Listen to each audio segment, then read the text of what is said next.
Today on the show, money saving shots for a whole episode? And then, is this just a whole fucking recap episode? And then, it's not completely a recap episode on Anime Binge Club. Hit the theme.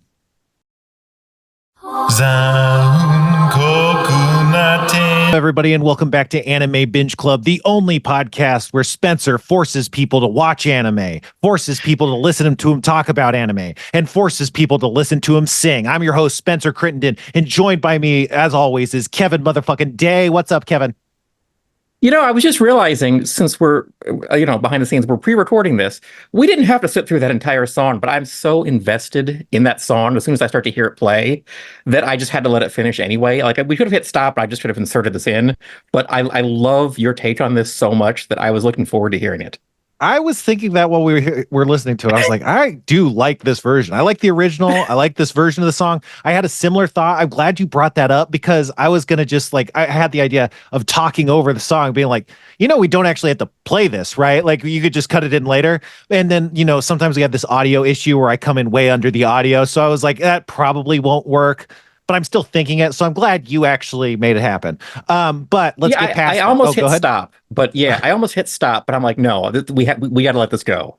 Yeah, we got to let this go, but we got to make that stop so we can let someone else go to dinner. That's right, folks. We got guests today. We got Jeff Eckman and Ryan Kasmiskie in the house. What's up, y'all? Not much. Excited to talk about Evangelion. Yeah. So this episode we actually watched together. This episode was really fun. Yeah, it was really fun. No, just this was a unique episode. Yeah. So, well, let's hold off on the Eva talk. I mean, this is all great. Everything we're doing is good. This is a good podcast. Everyone loves us. We're good at doing podcasts. We're highly talented. But we're gonna start off with a new segment. Holy shit, Kevin, can you fill time for just a second? Okay. So I am in a undisclosed location, and I have been watching anime for the last hour. And I've really been enjoying this. Like, this wasn't kind of what I thought I was going to be into. And the more I'm watching this stuff, the more I'm thankful that Spencer was like, "Hey, you should watch this. You should make me do this." So, I mean, do you want me to talk about what I watched just before we started? Well, that's what I needed you to fill time for, is because, we do an ABC thing with all the segments. And so today's episode is Anime Book Circular. Instead of Anime Book Report, it's Anime Book Circular. A circular can be kind of like a report, according to Google, which I think is true. Like a circular could be like a newsletter or something. But Kevin is going to give us his anime book report, his anime book circular, on an anime that we forced him to watch for extra credit. Because if you don't know, because we haven't referenced it in like fucking 7 episodes, the loose premise of this show is this is like a school anime podcast. It's school themed and book report, school, etc. So Kevin, give us your book report. Okay, so I watched the first episode of Death Note. And, while I kind of knew the rough idea of what the story of Death Note was, this was not at all what I was expecting. I mean, first, the animation style really felt a lot like reading a comic book or reading, like viewing art. Where Eva has animations and they're a little clunky and they're a little rough. This is a lot of really static shots and really like every shot is a painting almost, and there's almost no movement going on. There's almost nothing happening. And it really just lets things sort of hang in the air for a long time. So the basic premise is there's a guy, he's in school. While he's sitting in a class, he sees this notebook fall outside his classroom. And so after the class, he goes over, he picks it up, he looks at it, and it says on there, Death Note. And the basic premise is that if you write a name in the book, that person dies. And you have 40 seconds after writing their name to say how you want them to die. If not, it's a heart attack. And you have to be picturing that person's face as you write their name so that 2 people with the same name, there's no confusion there and stuff like that. And it starts off with this really kind of simple premise. And I was expecting this guy to sort of be like Shinji from Eva and very meek and very shy, because that's how they play him off at the start of it. Like he was going to be this person who was too afraid to use it. And, he was like, oh, this is, and then he's kind of like, he's kind of set up as like a likable valedictorian in the very beginning, right? Kind of. Yes. Yeah. Go ahead. Yeah, no, I was really expecting him like this to be this long, drawn out process where like, maybe by episode 3 he writes a name in it. And, and then he writes one very quickly because there's like this hostage situation and he's like, I'm gonna see if this is real because here's a real bad guy to try this on. And I'm like, okay, so he's gonna write one name and then we're gonna drag this out for the first 10 episodes. And that's not what happens. Like, I don't know how spoilery we want to get with this, but like You could spoil it. in episode 1, he's like half filled this book up with names. Like he's going on this rampage of like anybody who that he feels it isn't worthy is dying. And like it at the end of the episode, it makes it seem like it's bad people, criminals, people done wrong, things like that. Like it's showing that he's only using this for good, but it's not really so far shown that he's actually going through any due diligence behind this or checking to make sure the people who are on it need to be on it. And then there's a little bit of backstory that comes in where the Shirigami, is that right? Shinigami. Shinigami. And Shinigami is similar in translation to Reaper, Grim Reaper. It's that kind of trope, although it means something slightly different in Japan, but it gets crossed like there's other Shinigamis in other animes that are like, oh, you're the Grim Reaper. So it's kind of that vibe, but more of like a death spirit. Yeah, like so it's supposed to be that one of these Reaper looking things accidentally dropped his book into the human world. And then there's all these rules about what happens if a human picks it up and all this. And it sort of ends the episode with this Reaper guy being like, I was just bored and wanted to see what humans would do with this. And this is way better than what I thought. Like no one's ever done what you're doing with this now. This is fantastic. I can't wait to watch what you're doing. And this is not at all like I knew the plot line, and this is still not at all what I was expecting. And I'm really invested in this now to figure out like what happens next. Like I literally just 10 minutes before we got on Zoom finished watching this, and I'm like, okay, I want to watch the second one now because I need to know how this plays out, because every time I thought I knew what the story was, I was just wrong. Yeah. Death Note's really awesome. Have you guys watched Death Note? Yeah, I was gonna say I cannot wait for you to see more, Kevin. I like want to go rewatch it right now. Yeah, it was the one that got me into anime, and I still think it like almost spoiled me for other animes. Like Eva's amazing, but I think Death Note is like one of the greatest things I've ever seen. Yeah, like Evangelion's like really emblematic of like a kind of anime, and like, all right, but not even. It's like emblematic. It has a lot of references to visuals in anime and a lot of like big crazy ideas. But Death Note to me is like a really straight down the road anime. It's like dramatic dialogue or monologuing. It's a guy that's like constantly just narrating in his own head. It's like you'd never have Western TV like this where a guy's just thinking for a whole episode. It's got this like complex gaming out in the head of like, oh wait, but if he does that, then I got to do that, and if they do that, then that means that. Oh shit, but I forgot that. So that means everything I just said, the complete opposite. And it's just like, I don't know. And anime loves to do that, at least especially shonen, I guess. But so I think like Death Note's really emblematic of a lot of anime tropes and a lot of stuff that I think is really cool. And yeah, Kevin, so do you think you want to keep going through it? Like, I don't know that we need like your exact episode report every time, but you watch a few episodes and be like, man, major takeaways, is that something? Or do you, I don't want to like make you watch stuff other than like scattered random episodes like this, but if you feel compelled. There was a lot of lines in there that were just really gripping. Like there was one line where he's like saying, so what's going to happen to me now that I've used this? Like, am I going to be punished and all this? And he basically just said something like, you will feel the fear and pain of humans who've used the Death Note before, and like doesn't elaborate much on that. And there's all these things where it's like building part of the world, but not spoon feeding it to you, which I really appreciate. And I think I will keep watching this for sure. Awesome. Yeah. My favorite line in Death Note is take a potato chip and eat it. It's like a classic Death Note line. But okay. So Eva, what'd you guys think about this episode? Well, as far as episodes where they're not really episodes go, I thought it was enjoyable. It was like a great piece of ambient Eva. And also I thought it really, at the very least, I felt like they were really hammering home exactly what they want you to be thinking about, and what questions they want you to have in mind for a big reveal that I assume is coming next episode. Mm-hmm. That's how I felt about this one.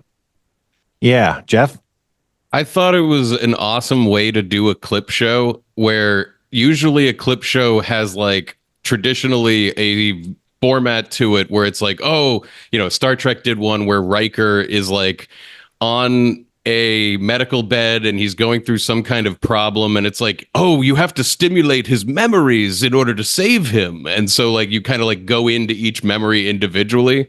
But this just like you eventually wind up with like half of a new episode and half of clips. And this was like, just put a full clip show of like the story so far, maybe even in like a military informational format, and the coolest stuff that's been in the entire show so far. Let's show that off for 10 solid minutes and blow people's minds and kind of like recontextualize everything that's like really important so far in the big moments, and then do 10 new minutes of just like a straight episode instead of trying to find a format that where it's like, oh, and so let's go to clip 5. Mm-hmm. Which I thought was cool. Yeah, it's what you're referring to is a framing narrative. A lot of clip shows in Western TV have framing narratives. That happens in anime too.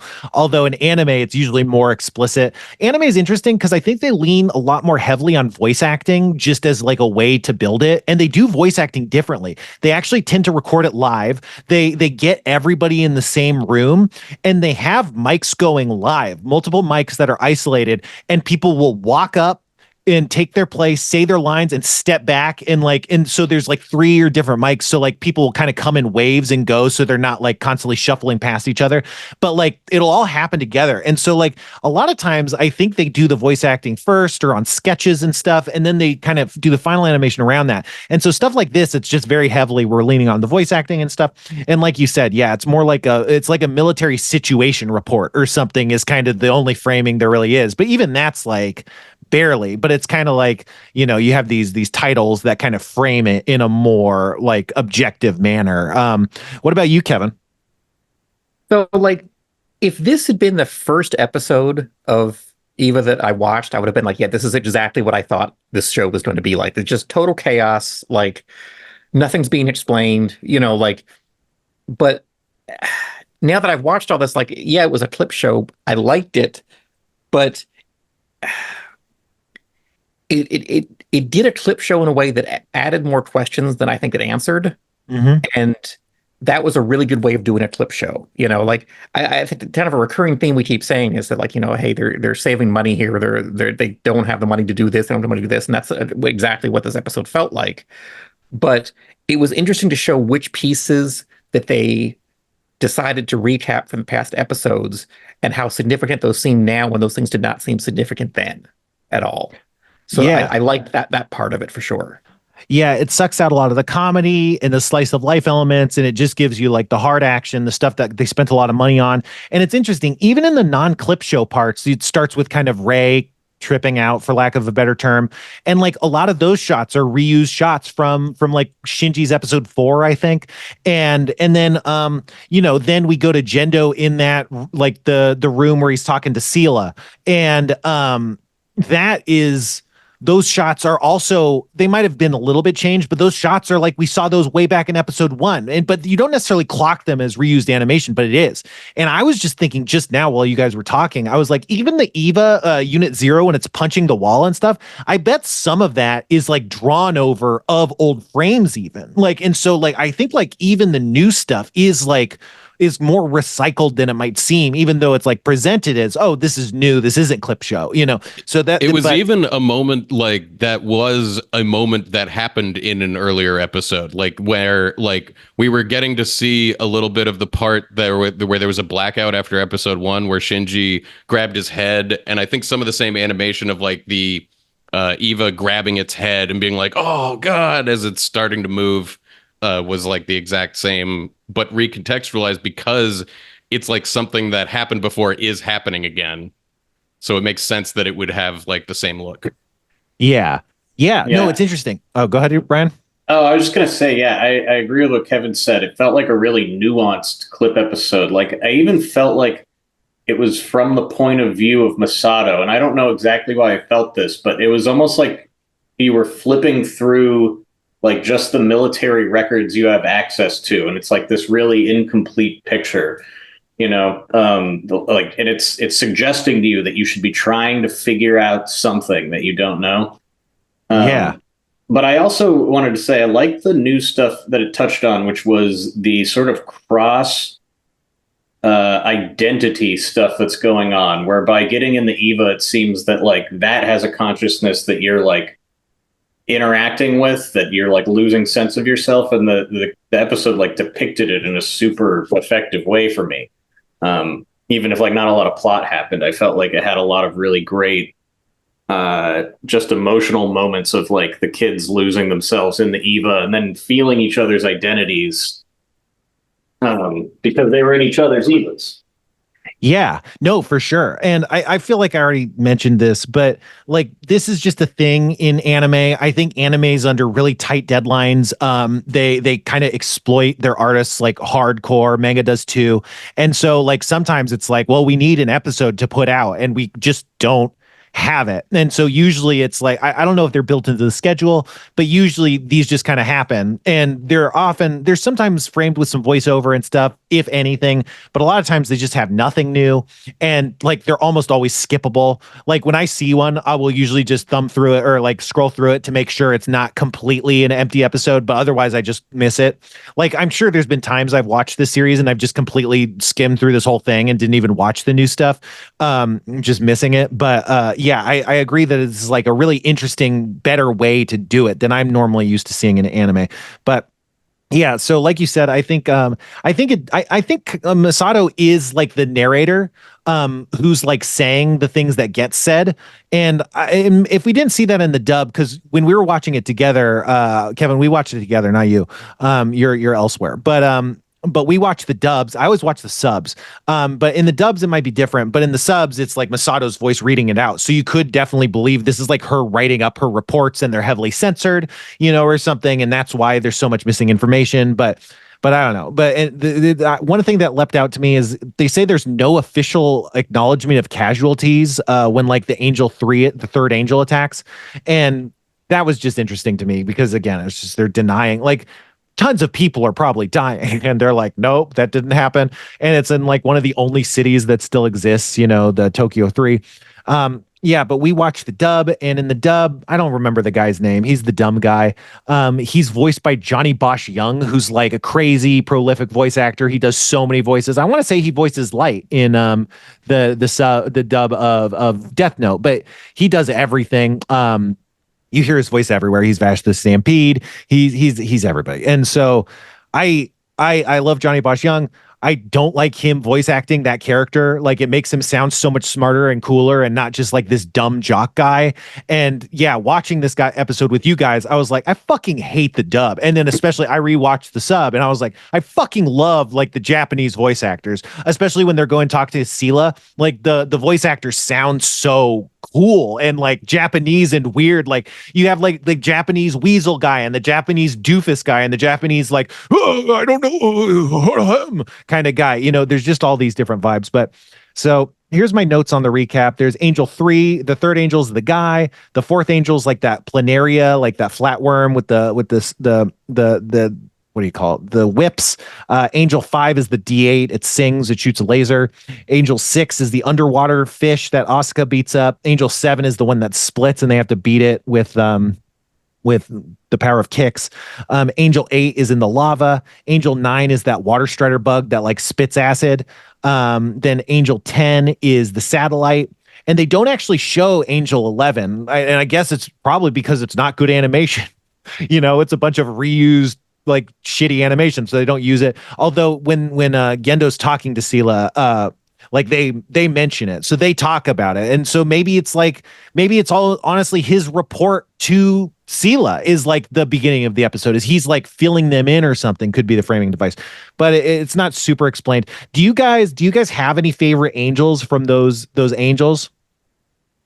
I like the big one, that's the flatworm that falls out of space. I think that's like the coolest, funniest one.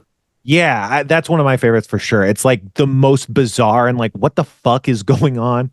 I really like all of them, but I want to maybe mention just the spider, the giant spider one. Yeah, because the way that gets killed, and then the way that like it falls and just the legs kind of like come together a little bit, like the tie-in. It's such a like simple drawing, but it's a cool different type of monster. Yeah, that's my favorite too. Yeah, the animation on that's really good. Of like how one of the legs just a little twitch at the end too. It was just perfect. Yeah, yeah. And the D8 is like a really cool abstract cubist design.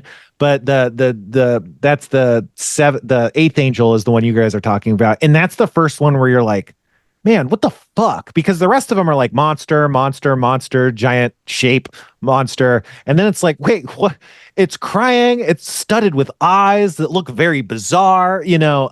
So yeah, I just like, again, like, to me, it's like, this is a plot hole or not, but the way the angels die is just really inconsistent. Sometimes you can kick one to death. Sometimes you have to stab it with the prog knife. Sometimes you could just use a normal gun. Sometimes you have to use the special laser gun, you know, and it's just interesting because hypothetically the whole thing is these AT fields, which are just basically invincible force fields, but sometimes they come into play and sometimes they don't. Sometimes you just kick and there's not an AT field. The giant satellite one that drops out of the sky, that one, basically the way they defeat it is by Shinji ramping up his AT field so hard that it blocks the impact of what would be like a world-ending meteor, basically. And that being such a strong defense ends up basically opening up the pathway. Like, he ends up cutting through it or ripping through it, but like that wouldn't have happened if like Shinji didn't defeat it with his AT field, which is like a new way of fighting. So it's just interesting. There's the one that Asuka kills. I think she like pumps like coolant into it using like that chemistry principle, and that's just chemicals. And then, you know, I don't know. It's just interesting to me. It's like, these things are undefeatable. We have these N2 mines. They can kill anything, and they can't even kill Angel 3. But it's like, but then coolant can, you know, I don't know. To me, that's a bit of a plot hole. It's still very cool. It would be lame if they had to, you know, do it the same way every time. Yeah, so that's, I like the recap at the beginning too of all the weapons that they had. That, like, there was one quick little shot of these, like, it looked like a ski lift line with these like gondolas on it with guns blazing out the sides of them that I don't remember. I'm sure it was in the episode. I just blinked and missed it or something, but that was like a really cool weapon. And then like the side of the mountain had like missiles flying out of it and stuff like that. And, you know, I liked that look of like, hey, we're throwing everything we have at it. Like, we're putting guns on ski lift gondolas. That's because that's how, you know, we need to reposition these weapons at a moment's notice and stuff like that. It was really good. Yeah, I want to say that was only in episode 1, both of those kind of weapon systems, and I don't think they really come back, because that was like in the first episode, like UN forces. I think those are UN forces, and then they're like, this isn't working. The UN is ceding control to Nerve, and Nerve's going to take it from here. And so, yeah, I think that might be episode 1 only.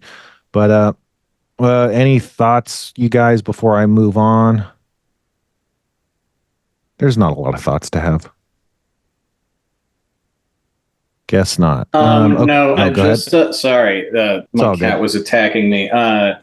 That's Cosmo. I don't think we've talked yet about, there is like a very quick little meeting at the end where we see sort of like the board of directors and Shinji's father having like very ominous planning. Yeah, it kind of transitions. They're like in this room that's just covered in like very occultist like marks on the floor and ceiling, and then they're like, we're gonna like do what was the spear called again? I can't remember. The spear of Longinus. The spear of Longinus. The spear of Longinus.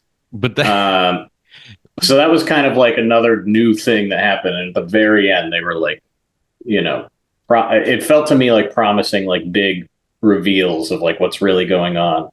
Yeah, so Gendo has this one guy who has the gray hair, like this gray tall pompadour almost, and like that's one of the only guys it seems that Gendo confides in, like, at all, who's the only guy who like knows anything. Presumably Seela's in the dark about a lot of shit, but they're always being like, hey, are we lying to the government? And he's like, yes, we've lied to the government successfully. Like, you know, and he's like the only confidant that Gendo really has. And yeah, at the end of the episode they kind of do that, but that's the one at the end of the episode, not the one that like transitions out of the like clip show part of it, right? That's correct. Yeah. So I'm going to get into that. Yeah. So it starts, and like, I don't know. The thing is, the subtitles, the Japanese is like way different than the dub. I mean, it's not way different, but the way they word things makes it seem more plot heavy, if that makes sense. because like in the English, they're like, oh, they penetrated nerve HQ. That's dangerous. Like and so again, like Gendo's in denial about the 11th angel. He's like denying its existence, and they're like, come on, we know that happened. We saw it. Like that happened. They penetrated the systems. They almost hacked you guys. And he's like, nope. You look at our records. They don't say that. There's no evidence of that. And he's like, and then they're like, we know you erase records. That's something we know you do. We've seen you do it. Like that's completely within your power. That's not a compelling excuse. And he's like, yes, it is. And they're like, okay. And that's kind of the vibe of the English. But in the Japanese, they say like, it penetrated the central dogma. And if contact was made, it would all be over, which is just like more heavy than like, yeah, they got in. You guys aren't doing a good job. It's like setting up like, what the fuck is the central dogma, which is something that we saw in that episode, but it never was like clear that it meant anything. But I don't know, in that context where they're like, holy shit, the central dogma, like it kind of invests it with more symbolic meaning. And then I thought also, they said that in the, they might I thought I heard, yeah. That might be true. Because I'm watching it, we're watching it with like the English dub, but also with the sub on, and the dialogue often does not match what is written there, and what's written there is always more nuanced or more interesting symbolic, or more filled with character. And I'm like, why don't they just say those words? Yeah, that's a literal English script I'm reading that seems just better, or like I don't know what's going on there, but it is like a dumbing down almost every time. At one point, when the first time I discovered that this was even a thing, I had put on, I think it was like, I watched the beginning of Lupin the Third, and I was like, why is everything like a kid's movie dialogue in dub, but like a really interesting, complicated, nuanced element of perspectives in the dialogue in the sub. So I don't know why they're different, but yeah, sub is better. Just this episode too, had the subtitles said something like at the beginning, talking about Rey. It said, she holds little respect for her own existence, which I thought was a really powerful way of putting it. But like the sub or the dub was just something like, yeah, she wants to die. Yeah, and it's just exactly. It's not the same thing. Example. Yeah, and it's very interesting. That's one of the reasons why I like watching the subs. But they're all valid for sure. But it's also interesting to compare and contrast for sure. And then at the end of that Sela meeting, I don't think this is in the dub, but maybe I'm wrong because I don't know. Who knows? The thing is, the sub's the last thing I watched, so it's like I remember that better. But the guy with the visor, the Cyclops visor, he says like, hey, Sela has written a scenario. Do not write your own scenario. Setting up like, we know you're doing something. Stop it. Like our plan is right. And he's like, yeah. But yeah, so I don't know. But in that meeting, that's where they mentioned the Dead Sea Scrolls. I want to say the Dead Sea Scrolls were mentioned once before when Gendo was on that big ship going to Antarctica, but I can't remember. I think they were. I remember that too.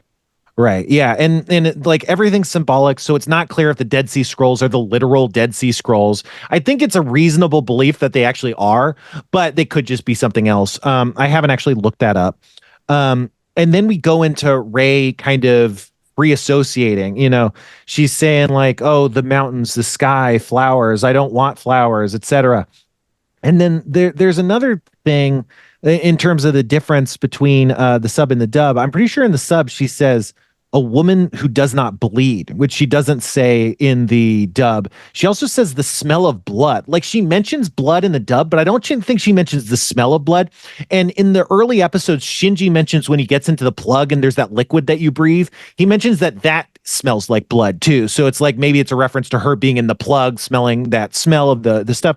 And then she also says that men are created of red clay, which I don't think she says in the dub. And then the red kind of feeds into she doesn't like red, and the woman who does not bleed and the smell of blood. And it's interesting. Like Rey's eyes are red. I don't really know if there's any symbolic meaning. I can't really remember like specifically. Like the most obvious thing is it's associated with the LCL fluid or whatever, but it's unclear Did you guys, and then she like has blood on her hand in one episode, so it could just be like, I don't like bleeding, like, and she's had bloody bandages, so maybe it's just associated with pain. But did you guys have any thoughts on like what that might refer to? Yeah, I thought it was like almost like the Eva asking itself who it was, or some consciousness caught in between them, and it's seeing Ray, and it's like describing in like more obtuse terms, like a young girl. Like to me, a woman who doesn't bleed is like a girl, like who hasn't had her first bleed. Like that was like very thinking. Young, like, and it's like I'm a child, like I'm, but describing it in these sort of like base consciousness terms, like almost like biblical, like I come from the earth, I am this, I move my hands, that's how I felt about it. Was that it was behind like, me. It was like painting the picture with words of like where I am and what's going in this sort of like headspace. Yeah, like she didn't know who she was for a second. Definitely. And she references like, oh, is this me, or is there like something else? I'm sensing something else. And when we watched it together, I was like, I don't know what that means. But the second time I watched it, it's like, oh, maybe it's like, because Shinji kind of gets some of Rei's memories in his test. And so it's like, oh, maybe what she's interpreting is like Shinji's memories entering through the Eva or through the pilot plug or whatever. And because I think she is like, is it Shinji? But then she's like, is it Masato? Is it other people? And so there's kind of like maybe a more symbolic reading.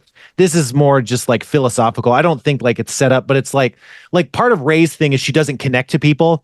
And like the first person she kind of imprints on is Gendo. And then Shinji kind of connects with her. And that's like one of the first times she smiles, I think. And so like she starts to open up from that point. And so there's maybe a symbolic read that's like, oh, she's been this like inert, non-human almost, without the capacity to connect. And then slowly she's opened up and integrated her personality by connecting to other people. And then we see those other people. And it's like, oh, maybe it's like as we grow, we don't just become a reflection of just our internal selves. We bounce off of other people. And that creates like a more full like identity than would be possible if we were just fully alone. Because I think that's kind of like a vibe that Rei's got going on. But I don't think that's like meant to be like the meaning. It's just kind of like an interesting philosophical idea that I got from that, if that makes sense. But yeah. Anyone else? A lot of great little like images in there. Yeah. Go ahead, Kevin.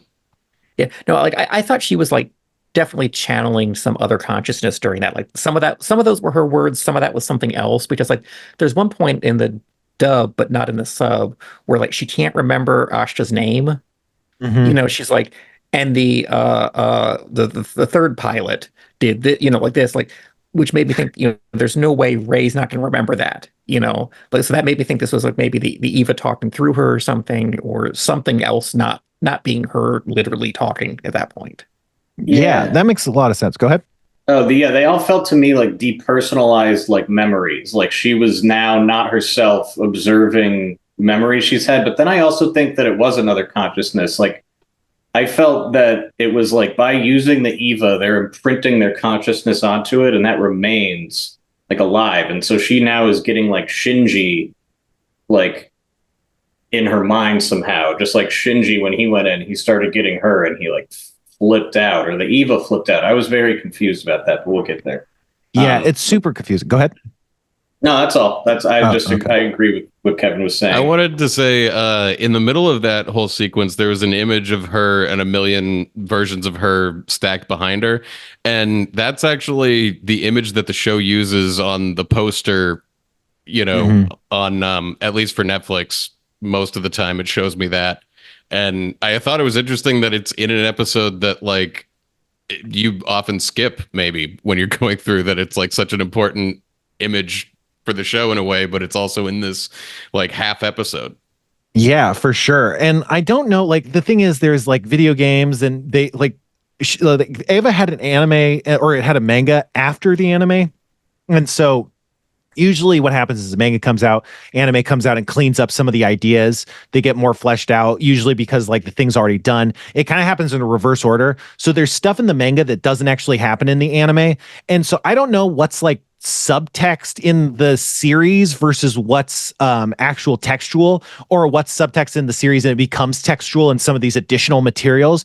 But I want to say that like that idea, that theme of like, identity is like more explored in some of the other additional materials, but I'm not sure how heavily the anime gets into it textually. I just know that if you go online, you see people like analyzing the shit and being like, if you go into the PS1 game, there's actually, I feel like there's more to it that kind of links to this stuff, but I don't know if we ever get there in the series.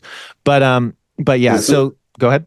Oh, this scene had me thinking, or this sequence had me thinking that, like, she's gonna like leave her body permanently and just become an Ava at some point. Like, that's how I was feeling about it by the end of it. Yeah, and she seems more like Alien in the first place too. Like, she seems like a robot or something. So I could totally see like her kind of just completely depersonalizing, having like ego death or something. But yeah, so then after that moment, it's revealed that they're doing synchro tests with Ray in Unit 1. And so as we've been talking about, maybe that's what's happening, is the memories from the Unit 1 are infiltrating her in some way, but she doesn't get psychologically contaminated. Her synchro rates remain the same, which does happen elsewhere. Okay, so we were talking about this, but the Unit 0 is blue. And it used to be yellow. And I looked this up. What happens when they're fighting the giant singing D8 is Rey has this big shield and she's holding it to protect Shinji. And she's like, I got this. I'll protect you. And she protects him so hard, it melts through the shield and melts a bunch of the Unit Zero's like body plates. And so at that point, then they upgrade it and repair it. And then it becomes blue from then on. And that's what happens apparently. So that was something we were confused about watching it. But, And so Asuka's like, why are they getting to do this? Why am I not getting to do this? And like, Masato's like, hey man, you're doing great. Like, you're so good in the Unit 2. Like, no one wants to use the unit. Like, that's perfect for you. And then like she has this aside, and she's like, of course, the Unit 2 is only compatible with Asuka. Kind of setting stuff up. And then so Shinji has a test with the Unit 0. His numbers are good. They're not as good as Ray's. They reveal they're testing for the dummy system. And then this is weird. And I guess I have questions like the Maya. Her name's like Maya Ibuki or Ibuki Maya. She's like Ritsuko's like assistant kind of, and she's not happy that they're testing the dummy system. Like, she feels like it's gross, it's dirty, they shouldn't be doing this. And it's like, well, what is her complaint exactly? We don't know a lot about the dummy system other than it might allow them to pilot the Evas without having the people in the pilot suits. But it's like, why is that bad? Like, they have robots, they have drones. Like, what problem does it pose? Like, and I don't know if that question ever gets really answered. Like, maybe it's like AI, right? Like, we can't let robots take over our jobs. Like, I don't know. Did you guys have any thoughts on that? Because it doesn't really get resolved. I was confused by it. I thought like that they were hurting the kids somehow, or they were going to do something. I really had no idea. Oh yeah, like maybe we could kill off the kids and just do it ourselves. I feel like there was maybe some. I'm sorry, go ahead, Kevin. Jeff. Go, please. Oh, go ahead, Jeff. No, I thought it was some kind of like Kevin. like, we don't want to take the people out of the nuclear launch code system kind of thing. You know, like, we don't fully trust this technology. Yeah, having kids run it is not the best solution, but it's still better than having an AI run these things. Just, I don't really trust that. That's how I interpreted it, but I agree, it didn't make a lot of sense either. Yeah. What about you, Jeff? I don't totally understand I thought maybe we're still not being told exactly what's going on with the synchronization tests, because the last episode and this one involved a lot of like testing on the kids and syncing with the Evas. And I'm not sure what the ultimate goal is yet. And I assume that'll become clearer. So I've just been kind of like, oh, I don't know the answer yet, but I presume it will become clear. I think there is more on that stuff later. I'm not sure. I'm not like I haven't recently rewatched this shit, so I don't have like a great command of it. I definitely noted that both last and this episode was like sync tests and like dummy system, like it's all like the same thing too. But so then when they're arguing about this, Ritsuko's like, being, and this is the sub, I think she says something slightly different in the dub, being too principled makes it hard to be around others. This is something you learn when you first feel dirty crossing a line or something. The idea being, when you have too many principles, you become antisocial because everyone's like peer pressuring you, and it sucks to be like the person being like, we got to follow the rules. And what you'll realize this lesson once you become corrupt, like once you pass your like comfortable boundaries, you'll be like, wow, it is easier to give in what other people are thinking, which is just like such a weird angle on like, hey, sometimes you got to get your hands dirty. It's like sometimes you got to get your hands dirty so you'll be more popular, which is like a very weird take on, the power and corruption and stuff. But I didn't read it like that. Because that's like right after she's saying the one person's like, I'm not comfortable with the dummy thing, right? Right. Yeah, that's that conversation. Yeah, I thought that was like her saying like you shouldn't have too many principles because like you're gonna have to like kill people that you are friends with, and it's really you feel really gross after you do that if you have principles. So. You shouldn't. And that's why I thought they were going to like hurt the kids somehow by doing this. I was like, what are they talking about? Like, but I mean, I think that could be a really good dark reading. Shit. Yeah, I think it is because like if you think about it, like Ritsuko is less principled than Masato probably. She's more cold, calculating science, and I think she's like, look, you got to understand, all these people are going to die. The best thing you can do is accept that because when it comes time to push the button to kill these people. You are going to have to press it. So you better be able to live with yourself. I actually think that actually probably makes the most sense, honestly. I mean, is that like when you're a general in a war, there's going to be casualties in any plan that you're making. So you are knowingly sending people to their deaths and you have to be strategic and calculated and big picture about it. Yeah, I think that's definitely that. I think, now that you guys have talked about it that way, I think that's got to be like what they mean, which is, really interesting. And so, okay. So that does kind of play into the very intro, too, because they show each angel intermixed with reports of like, yeah, that killed this many people or that killed my brother or, that kind of thing, too. So I think that makes sense that they were trying to set that tone initially to make that pay off at this stage of it. Yeah, the jock character says, my sister was hurt. And that reminds me, casualties is usually used to imply death, but casualty in war actually means like any injury could be a casualty. So technically his sister was a casualty, but she didn't die. Probably a lot of people did die. But yeah. Did you have anything, Ryan? It sounded like you might have. Oh, yeah, no, I was just going to say that's like they totally want you to like be questioning like what is the cost of this? And like, is it even happening for any good reason? That's like because you're being told like it has to be happening, and that I keep thinking again about World War II. Yeah, and definitely go ahead. Just that my understanding is that the Japanese perspective after the war was like, why did we do all of that? Because that really whatever our parents were so up in arms about and so intense about, I don't think it was worth it. Yeah, and that's why the Pacific Theater was so hard fought, is because they had that thing like, look, everybody hide in separate caves, everybody get different grenades, get as many people into the caves, and then detonate all the grenades and yourself and take as many people as you can. Like every one of you is going to die and take as many people with you. And it's like, and they really committed hard to that strategy and they held out a long time. That's part of presumably why we dropped the atom bomb and stuff, huge piece of the justification for dropping the bomb to this day is the argument that invading Japan was going to kill as many people or be worse in different ways and take multiple years because they were fighting to the last man on these islands that, America was like, why do you care so much about this island in the middle of the Pacific when it's like, oh my God, if we make it to the mainland, they're going to be really intense.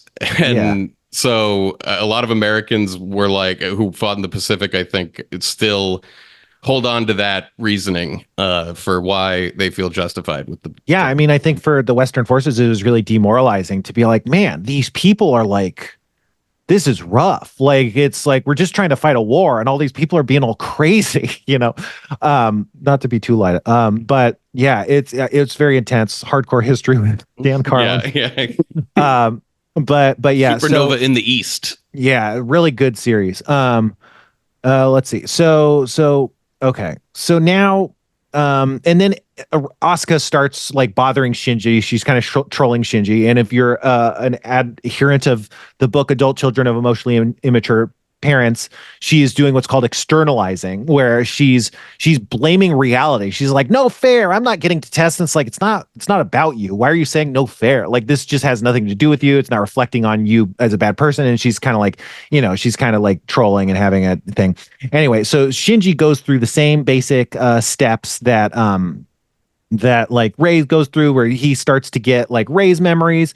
And and so he's kind of like tripping out. And he says like, oh, this presence, is it Ray? No, wait, it's something else. And so that I think could lead to the idea. It's like, oh yeah, maybe it's the Eva instead of Ray or something else, but it's interesting. And then when he does that, Kevin, I sent you an image. You can maybe put this, I don't know, what time code. Well, I don't know what the time code is. The clock says 42, but it's all backwards and it's not going to be right. You can't put that on right now, right? But there's this thing where like Ray's floating in space. I don't know if you guys clocked this. It was so quick. I didn't watch it. I didn't see it like the first time, but Ray's like floating in space and then her face changes to be like really weird and creepy. And she goes, like it's towards that the really camera. weird perspective where she's like, look, it's like right straight above her, like looking down, and then she like looks up and it looks like a weird baby face or something. Yeah, it's very bizarre. I think like in the movie End of Ava, like that kind of idea comes back, like that face. So it reminded me of those something out of like a Hideo Kojima thing. Like definitely, that moment of like looking up at you and then like, I don't know. And that's definitely a big anime trope, especially with like a crazy girl kind of vibe. Kevin's sharing it in the chat.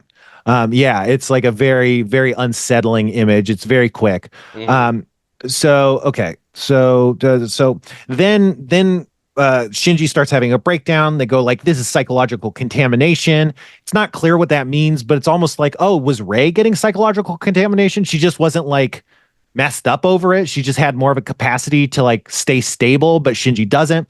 The Eva goes crazy. And then like it's said that it's going crazy on its own. It's not like Shinji is doing it. It's just the Eva is doing it on its own. Like it just something has malfunctioned and something has triggered the Eva to go berserk essentially. And then Ritsuko, no, I think Masato, I don't know. Ritsuko or Masato says, oh shit, is it happening again? Is it trying to absorb Shinji, which is not something that's set up or explained at all. Which is, presumably something that might get referenced later, but like whatever that means is not clear. And then like I was saying, it feels like it's like almost a shot for shot of like what's happening in the first like episode 5. I think Ray's Eva does this, and when it's attacking Gendo, and but yeah, it goes nuts. It runs out of power, and then afterwards. They're like, oh, like, check out what this is, run some tests. And Ritsuko's like, this thing's trying to attack me. And then you guys referenced that it looked like it was trying to attack her in the last episode. So clearly, like, this Eva, Unit 0, just has some issue that's like, it just goes berserk. It tries to attack people. It seemed like in episode 5, it was trying to attack Gendo, but it might have been trying to attack Ritsuko in that circumstance too. So it's like it's possible that all 3 of these episodes like had to do with Ritsuko, but it's not clear. I think in the first episode it seemed much more clearly like it's going after Gendo, but who knows? Any thoughts on that? I assume that if it was going after Gendo, that like I'm like, I bet if I were to look back at that, Ritsuko's like right behind him, Yeah, like I probably assume that this is like they've been slowly revealing this, and I can sense that like this is gonna be, it has a feeling about her specifically. Yeah, I don't know what yet. Yeah, me neither. And I don't think I ever clocked that in the older episode, like or older watch throughs. Like I think this time, because you guys were like, oh, last episode it did that too to her. I was like, oh, it seems like that is what's happening. But who knows? I also think that you're right that Rei was probably lightly contaminated with Shinji's mind in that part, because she says that it smells like Shinji, at which Shinji says later that like he smells her. And she might just have such a perfectly meditated mind that she was able to withstand whatever that was and handle the, falling through the dimensions of the mind, just to be like, okay with all of that. And Shinji kind of freaked. Yeah, she maybe has less of an ego, like a strong barrier around the self, protecting the self. And so there's less of like a strong defense mechanism that sets things off maybe or something. Exactly. And Shinji's just like he's not mentally calm about this situation, which she really is. Mm-hmm. Yeah, definitely. Go ahead. Oh yeah, it makes me wonder, like the way it attacked Ritsuko, and she comments on it, because we know that her mother's brain is like one of these computers, and the Evas are part like biological sentience somehow. It makes me wonder if however they made them was using somebody that she knows or has a history with. And it's like, but it could be anything really. But I was just like, I was wondering about that. It's like, with the like consciousness contamination, I'm like, is there another consciousness in there trying to get out? I'm thinking a few like different things that don't all line up. Like they can't all really be true. Because then also like Ray's the weird baby face we were talking about suspended over him. I'm just now thinking like, does Unit Zero, is that how it sees itself? Because it only knows Ray's image of herself. Mm-hmm. And so that's really Unit Zero looking at Shinji and like going into his brain in this crazy way. Like maybe there's something unique about Unit Zero. That's doing all this. And I think when they talk about like test Unit Zero, when it was with Ray, it wasn't doing this or whatever. I think they do imply like, yeah, maybe this is like Unit Zero more than anything else. Like maybe, and it's like Unit Zero, it's like the first prototype or some shit. So like there's Unit Zero, Unit 1, Unit 2. So I think it's like the least like fully understood. It's like the most test version. And yeah, in the last episode, they set up, it's like biological computers are how we control the Evas. So, and then the biological computer in the Magi is Ritsuko's mom. So it could be the case that there like it's not clear if that's the brain or if it's like a fake brain, but it could be the case that, yeah, there's like, they put robot brains in these things or something, you know, or they put real people's brains. I don't think that's ever like established like, oh, this brain went in here or whatever, but that definitely feels like it could like just, you know, be part of what's in the mix. So Shinji wakes up in the hospital. He says he hates the hospital, or whatever. And then in the dub, he hates the ceiling, which I thought was a great little detail. Yeah, because it's like that's what I see the second I woke up after I get my shit kicked in. But in the dub, you can't hear the radio, but you see it in the subtitles. But in the subtitles, you can hear the radio, and they're doing this bit, which is like, you know, that joke of like this guy, I bet you $100 that my dog talks, and they're like, you know, oh, what's what's the surface of stucco like? And the dog's like rough. And it's like, what's the top of the house? And the dog's like rough or roof. And then, you know, and it's like, who's the greatest baseball player of all? And he's like roof. And it's like, and then at the end, he's like, he's just barking. And then the dog's like, what should I say? DiMaggio or whatever. But like, they're doing a bit that's like that, where they're like, what's the species Canis lupus? And then the dog's like, woof. And they're like, wolf, that's correct. So they're like doing that pun on the radio.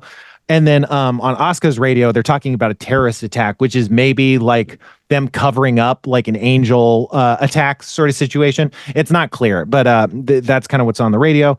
And yeah, and then they go back to this final sequence with Gendo talking to his confidant. I don't know what that guy's name is, but they mention they say that like it's kind of becomes clear that Sela is overseeing like everything that happens in the world, almost like an Illuminati or something. It's not super clear, but they definitely oversee Nerve. And I think they do it secretly, but it's not clear. Like the UN might not know about Sela, or the Sela might control the UN. Who knows? But they mentioned the Spear of Longinus or Longinus, and then they mentioned Project Adam is proceeding apace, which is not clear. And I will say that, I think the Spear of Longinus was like referenced, maybe not by text, but I think they referenced it in an earlier episode or something. But yeah, so that's that episode. Any final thoughts? Let's start with Kevin this time. Yeah, Kevin. No, I'm really interested to figure out like kind of where the source of the consciousness behind the Evas comes from, because like, you know, when towards the end, when the Eva goes crazy and it just goes into this rage mode and it's like aiming directly for her through the glass and stuff like that at first, but then like kind of as time goes on towards the end of it freaking out, it kind of turns more frustrated and it's more just like banging its head and like looking defeated and like not even attempting to accomplish anything, just showing frustration. And that seems more emotional than just this blind rage, gut reaction kind of thing that maybe implies something that I'm interested to see where that goes. Like, is it like, you know, they're harnessing these consciousnesses that don't want to be doing this. And it's like when it gets a sliver of control over what's going on, it's just like releasing all of these emotions and things like that. And is that what we were watching with the consciousnesses merging back and forth and things like that? That's kind of where I my guess is for what it is, but I'm sure that's not it. But that's kind of the feeling I'm getting. Yeah, when I rewatched it the second time, and I don't know, maybe all the scenes had this, or the first episode 5 scene had that or something, but rewatching it at home on the sub, I was like, yeah, it's not as actively just attacking. There is an extent to which it's just bashing its head against a wall. It's like doing self-harm, kind of maybe trying to kill itself or something. And that does feel strikingly different from when it did seem like it was trying to like kill Gendo or whatever in episode 5. What about you, Kevin? Or sorry, Ryan, you got any final thoughts? Yeah, no, similar to Kevin, I'm itching for answers, and I really feel like I like how they're setting up. It's like not explained very well, but it's clear that this group of people running these egos, like there's other global bodies that have this kind of power or something similar, and they're obviously rogue in some way. I really want to see some of the rest of the world and know in what way, I'm excited for answers. It was a clip episode, but it also I thought it was a really good one. It got me very excited. It was like a primer. Yeah, because Asuka's from Germany, and I think they had like a robot up there that she was fucking around with that was probably Unit 2. And then I think they ship Unit 2 after Asuka. So Asuka shows up, and then I think they ship Unit 2 down there. And so it's like, yeah, so there's other labs doing the same kind of shit that we just don't see at all, So it's like you are super curious, what the fuck is the rest of the world like? Again, we know that 50% of humanity died in the second impact or whatever. And so it's like, yeah, you definitely get the sense of man, what is even going on anywhere else? The most look you get is in the episode where Asuka fights the underwater thing, where there's just the UN Navy or something. And it's like, oh, we're on the ocean. There's other countries with navies and stuff. But outside of that, we don't really get a sense of anything going on outside of Japan. Jeff? I feel like we're at the midpoint of the series, which also numbers wise, I know that we are. And that this was like a intermission that's summing up everything so far, and that I'd be surprised if we just kind of go back into a run of episodes where there's a new angel and we got it. I imagine we're going to start getting into the deeper secrets now. And, I'm sure there's going to be new angels, and there's going to be, certain episodes that still are like an episode from the first half. But I bet there's going to be a different format or a different kind of vibe to the second half than everything so far. Yeah, it's it's going to start getting weirder. I think that would be my bet. I don't want to I don't know. I want to say there's 13 angels, so I don't know if that's spoilers or whatever. I guess it is, but I could be wrong, but I think there's 13, and so the 10th angel was that satellite, and the 11th most of them, yeah. Yeah, so if there are only, and I could be way off, but if we are through most of them, then yeah, it's probably not going to be an angel every episode going forward. But I truly can't remember. But and that's all of you guys, right? I think we started with Kevin. So that's that episode. And up next, I got a segment that I feel guilty about having you guys sit through, but it's called a story told in 1 million little pieces. So this is a story where I break down one of the longest animes and mangas. I don't even want to say it like that. One Piece is an incredibly long anime. It's very awesome, but it's basically impossible to just get through. And so if you go and line up all of my explanations, you will hear the story told in 1 million little pieces. And that's more than the episode. So it's actually it's 1 million pieces will be longer. It'll be 1,000 episodes per episode. So the name doesn't work, but hey, we should get a theme song for this. Kevin, do you remember anything about One Piece that we've talked about? I mean, yes. I mean, it's, there's ships and there's hunts and but everything that you tell me sounds like a fever dream so much that I'm having trouble believing that any of it is real. So I'm wrapped in attention by everything that you're telling me, but none of it seems to be connecting yet. Mm-hmm. So that's where I want to see if today's explanation brings me some of that. I mean, not really. This one sounds arguably crazier than everything else too. But let's see. Just to recap, Monkey D. Luffy, he ate the devil fruit, which means he can't swim anymore, but he can stretch his body like rubber. Pirates they're kind of the main dominant power. Pirates fight the Navy. Luffy wants to be the king of the pirates. He goes and he meets Zolo, the pirate hunter, a guy who kills pirates. Zolo is famous for using 3 swords. And he saves Zolo from a Navy guy. They beat the Navy guy, and somehow they win. The Navy guy is bad, and he's bad to his own Navy men. And so he wins, and the Navy guys are like happy that Luffy beat the Navy, even though he's a pirate. And they're all crying, and they're like thanking him and stuff. And they're like, "This was so touching to my heart." And so Zolo and Luffy team up, and then they get Nami, is a robber who only steals from pirates. And so Nami is double crossing them constantly. And then Nami gets trapped, and Luffy gets trapped by Buggy the pirate, who's also eating a devil fruit that makes his body parts fly apart. And so he can be like in many places at once, and he can float his arms around and stuff.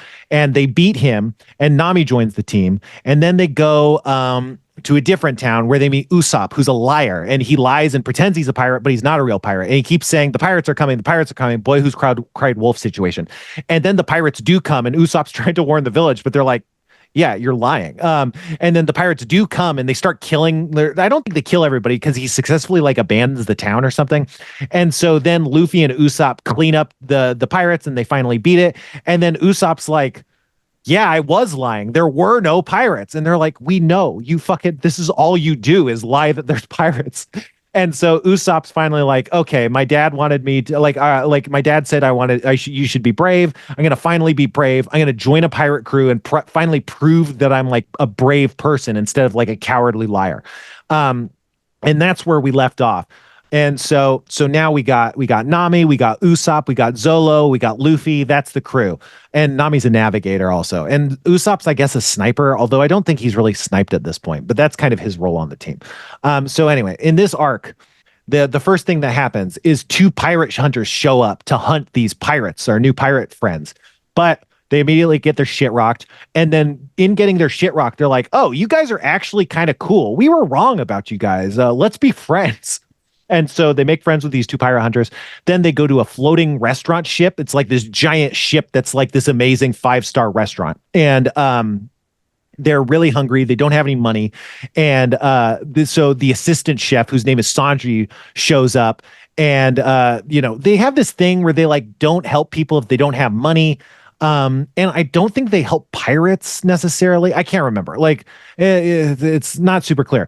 But so Luffy gets a bunch of food. Luffy's thing is he eats so much food, his like body swells up like cartoonish proportions. And so he just eats tons and tons of food. And then so as a result, he's like in debt to the restaurant because he can't pay.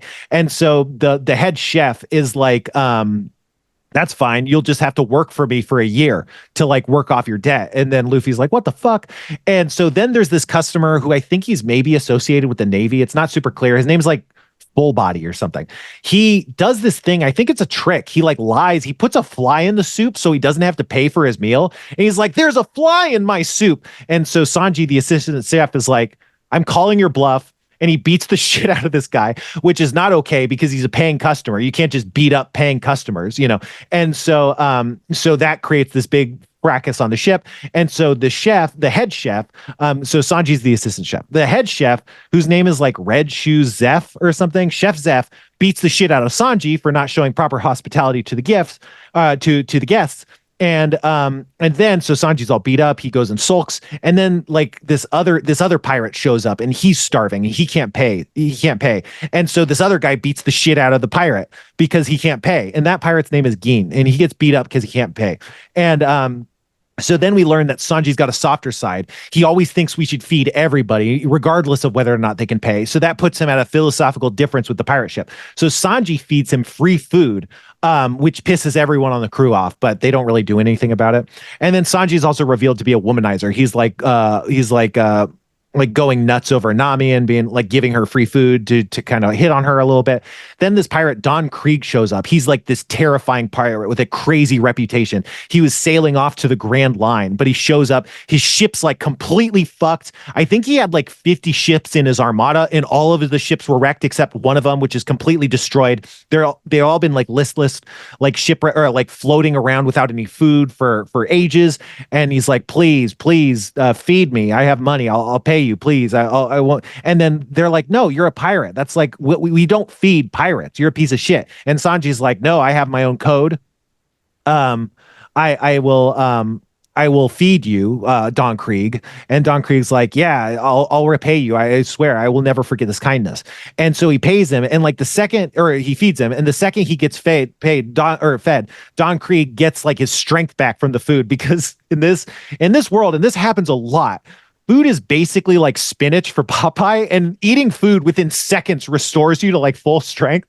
And so Don Krieg, he powers up from getting fed, immediately beats the shit out of Sanji. And he's like, okay, now that I'm back to my full strength, I'm taking your restaurant ship because my ship's wrecked and we got to get back to the Grand Line or whatever the fuck. And so it's revealed that Krieg has this impenetrable armor that has all this weapons in it. And then it's revealed that Chef Zeph is actually the infamous Red Shoe Zeph. And he's like this powerful pirate that's from the Grand Line, who used to be from the Grand Line. Now, the Grand Line is where all the baddest, assest pirates live. And that's like where the biggest treasure. One Piece is the name of a treasure, and it's somewhere on the Grand Line. So you have to get to the Grand Line, which is like the final level of like pirates. And no one survives the Grand Line. And the king, Luffy wants to be the king of the pirates. So he wants to go to the Grand Line. And so this is setting up like, you're not ready for the Grand Line, kid. And so yeah, once they find out that like Zeph is from the Grand Line, like people start freaking the fuck out. And then Don Krieg says like, actually what happened is this one single guy on the we got to the Grand Line, and there's this one guy named Mihawk. He's this great swordsman, and Mihawk cut all of our 50 ships dead. Like he just sliced through all the ships with one sword. He just killed all the ships, and he left our ship wrecked, and we just got completely fucked. He just rocked our shit, and then he left. And everyone's like, holy shit, what a crazy story. And so Nami, who is the thief in this, while this is happening, Nami just takes all the gang's money and steals the pirate ship that Luffy and his friends are on, like came in on. And so now they can't get off the ship because Luffy's ship is gone, because Nami ran off with all the money. And then if things weren't worse, then that guy Mihawk, who killed all the ships, he shows up, and everyone's like, holy fucking shit. And Zolo, who's like, he styles himself as the greatest swordsman, because the thing is, like, in the Grand Line, it's so legendary that people don't even know what's going on there. They're like back at their like corn pone ass hometowns. But yeah, so they don't even know like that Mihawk exists unless you like are deep in the lore of the Grand Line. So Mihawk shows up, and Zolo's like, man, I heard you cut down 50 ships. I cannot even cut down one ship. We gotta fight. And Mihawk's like, what? Are you kidding? And he's like, yeah, no, I'm serious. And Mihawk's like, okay, I mean, you're a warrior. I'm gonna honor your warrior spirit. Let's fight. And Mihawk just totally rocks his shit. He basically doesn't have to do anything. He doesn't even draw his sword. He ends up stabbing Zolo in the chest with this tiny dagger that's like not even as big as his hand. It's like a 2-inch dagger. And he just completely cuts up Zolo despite all his best efforts. And so Zolo is just destroyed out of the fight. And this sets up like this recurring idea, which Zolo, sometimes he wins, sometimes he loses, but he always gets like killed. Like he always like gets beaten within an inch of his life. That's like the thing that always happens to this guy. And so yeah, he wins, and then he meets Luffy, and Luffy's like, I want to go to the Grand Line and be the king of the pirates. And Mihawk's like, hey man, you do you. I mean, we'll see. And then Mihawk leaves. And so once Mihawk leaves, Don Krieg comes back, because basically Krieg issues like an ultimatum, I think. And is like, yeah, we'll be back to like steal your ship if you don't give up the ship. And so we'll be back. And so then Krieg comes back after Mihawk leaves. And so then they start fighting. The pirates are fighting. And so Krieg has this lieutenant. His name's like Pearl. And Sanji, this new guy, starts fighting Pearl. And it turns out Sanji can kick just like Red Shoe Zeph can kick. And so yeah, so Sanji starts beating the guy Pearl, and then then this guy that they fed, the pirate that they fed, there's this other pirate they fed, I guess. I don't think I mentioned that. They also feed another pirate at some point. And that pirate, he takes Red Shoe Zeph hostage with a gun. He has a gun to his head and is like, Sanji, give up. And Sanji's like, don't shoot him, shoot me. And And then they're like, why would you do this? And he's like, I do this because I respect my guy. And then they're like, and he's like, fight me. And he's like, I won't fight you. And so the guy Pearl, he beats the shit out of Sanji, who's refusing to fight because Zeph is being held hostage. And Zeph's being held hostage because they're using him as leverage to steal the pirate ship restaurant, because they want the ship again. Like, that's what Don Creek wants. He wants the ship. And so Sanji's like, you don't understand. I have this deep backstory that you need to listen to. And so Sanji was a kid. He wants to see this ocean called the legendary All Blue. The thing about the world of One Piece is there's 4 landlocked oceans that are split by a thing called the Red Line, and they're also split by the Grand Line. So there's 4 quadrants of ocean. And Sanji wants to see them. And so at some point, Sanji's like, well, I want to see the All Blue. I'm a little kid. I have like stars in my eyes. And the people are like, the All Blue doesn't exist. Are you a fucking idiot? And at some point, pirates attack. Sanji gets thrown in the ocean, and Red Shoes Zeph jumps in the ocean to save him. But in the midst of the storm, they get shipwrecked. And so they're on this island. They're waiting for help. They don't have very much food. Zeph's like, here, let's split the food in half. You can have this half of the food, and I can have the other half of the food. And also Zeph cuts off his foot for an unclear reason. He's like, if we're going to survive, I'm going to have to cut off my foot. And so that happens. So Sanji's he's a kid. He's trying to survive. He's trying to eat as little food as possible, but he can't really help it. He ends up eating all of his food after several days. I think they have enough food to last 5 days, and they end up lasting 20 because he's eating so little food. And this whole time, Zeph's not eating any food, or he can't see him eat any food. Like, he's like hiding food. It's not clear. Sanji's like, this guy must have secret food or some shit. There's some pirate shit. There's some ships that come, but they don't save them. And Sanji eats all the food. And then he's like, you motherfucker, you haven't even touched your food. It's going to go bad. I'm going to eat your food. Like, we always talk about not wasting food, and you're letting the food go to waste. And he cuts open the bag of Zeph's food, and Zeph's food isn't food at all. It's just treasure and gold coins. And Sanji's like, wait, what? What have you been eating? And Zeph's like, I've been eating my foot that I cut off. And so that's why Sanji's like, this is why you can't waste food. This is why I'll always feed anyone in need, no matter what. This is why, like, I fight, and they're like, wow, Sanji's a pretty cool guy. And then back to the present, they want the ship. And so they're holding Zeph hostage to get the ship. And Luffy's like, oh, I can solve this. And he kicks a giant hole in the ship they're on. And he's like, well, now the ship's going to die. So now you can't get the ship. So now you don't have to hold him hostage anymore. And they're like, you got us. And then they all start fighting. And so like, they fight each other. The pirate that's holding him hostage ends up beating this guy Pearl that beat up Sanji, and then the guy his name's Geen, by the way, the pirate who held him hostage. So Geen fights Sanji, and Sanji loses to Geen because Geen's too powerful, but Geen can't kill him, even though he's been ordered by Don Krieg to kill him. He's like, oh my god, I can't kill him. He showed me such kindness. I just can't do it. They've touched my heart with their radical ideals. And so then they're like, we're just gonna kill you all. And there's a big fight, and Luffy beats Don Krieg, and then it's like, oh, the day is saved. You've worked off your debt by saving our pirate ship. Thank God. And then he's like, oh, well, we need a chef for our pirate ship. You want to join us, Sanji? And Sanji's like, no, I have to repay my debt to Zeph. And everyone's like, what the fuck? We hate you. Get the fuck out of here. And he's like, no, I got to repay my debt to Zeph. And Zeph's like, you know what? You're fired. Get the fuck out of here. And then Sanji's like, thank you so much for firing me. Now I can go on the journey with these pirates. And he joins the pirate crew. And now we got Luffy. Nami has run away with her pirate ship. We got Zolo. We got Usopp, who's done basically nothing this whole time. I don't even think he like comments on anything. He's basically just not there. And then now we got Sanji on the crew, and Sanji kicks people. And that is that arc. It's called the Bharati arc of One Piece. Do you guys have any questions? All right. So out of the entire space of One Piece, what percentage of it did you just describe? Okay, I think there's close to 1,200 chapters right now. And that was 27 chapters. Or in the anime, that covers 12 episodes, episode 19 through episode 30. And so quite a bit. But goes back faster.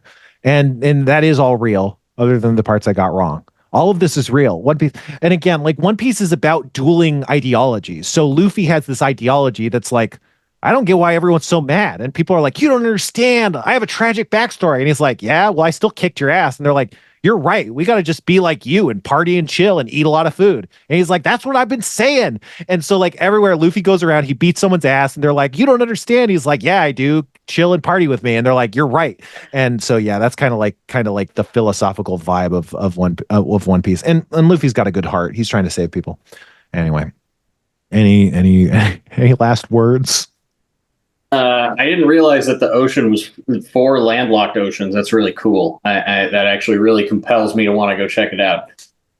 Yeah, even in your very, very fast, haphazard description, there was enough mystery and intrigue there to get me to go like, that world sounds fucking awesome.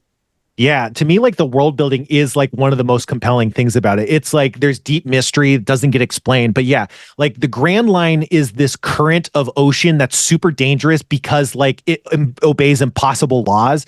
And it's surrounded by 2 belts called the calm belts, which are these areas where no wind blows. So you can't have pirate sails, that your sails can't propel your ship. So you can't just cross through the calm belts. And also the calm belts are full of the most powerful sea monsters known to man. No one can like kill them.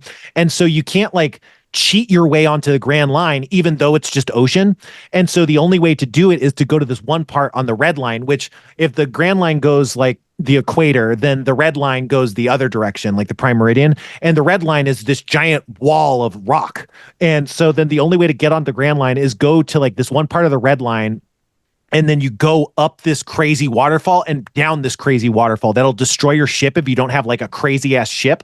And so, yeah. And then when you go down that waterfall, then you're at the beginning of the Grand Line. And then at that point, you have to circumnavigate the world. You have to get to this point where it's the other side of the Red Line. And you have to go underwater, which is just impossible. And then come out the other side and then keep circumnavigating the world and then get to the very end. That's where the One Piece is supposed to be. And just that alone is very compelling. I definitely want to, this already exists, there's like something called One Piece D&D, but I wanted to like make like a D&D campaign that's just in the world of One Piece, because I think that world is just cool. And also like, yeah, we're on a pirate ship, we go to a different island, it's got all these crazy rules and laws of physics and different stuff going on. Like I think that's a really compelling structure for like a D&D campaign, you know? Yeah, we need more nautical fantasy. Yeah, it's in terms of nautical fantasy, it's a badass idea, and the world building's great. It's great. Jeff, anything? You got anything? And it's fine if you don't. It seems like it would be a great RPG. Yeah, and there have been good video games. Yeah, they're more like Dynasty Warriors, but there are some more RPG driven ones. But yeah, I haven't played them, but they do seem really cool. Well, yeah, it seems like the narrative is built out of a world map that unlocks. Right, exactly. That's why I'm like, that's really cool. I feel like I could play an RPG that works like that.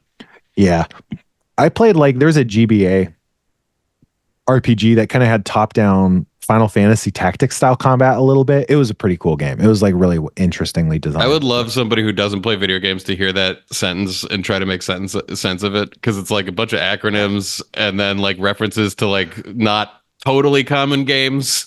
Yeah, definitely. But great. But that's the life we live. Yeah, this is hardcore nerd shit. And yeah, we hope you'll tune in. Man, I was thinking we gotta do a separate feed just so we can like blast out these episodes as much as possible. I mean, we don't do One Piece every episode, but like, you know, we're recording this out of sequence. When is it going to come out? You know, whatever. We'll figure it out. But thanks so much. Thanks for coming. Thanks for having us. You guys have anything to plug? Yeah, no problem. Yeah, thanks for having us. As always, go check out No One Can Know About This podcast where we play every Final Fantasy. And Jeff, or no, all of you have check names. out Spencer's Patreon. There you go. Yeah, that's what I was gonna tell Kevin not to say, but I like it more when you say it. That's funny. It's a good bit. And well, I don't know how I set this up. I can't remember how I set it up. But you know, let's end with a lesson from Spenpie. Hey guys, we talked a lot about a pirate. Well, we didn't actually talk about him very much, and we didn't set him up properly at all. But there was a pirate in this episode called Gin. So today's Japanese lesson is Gin. Did you know that Gin in English means silver? Goodbye.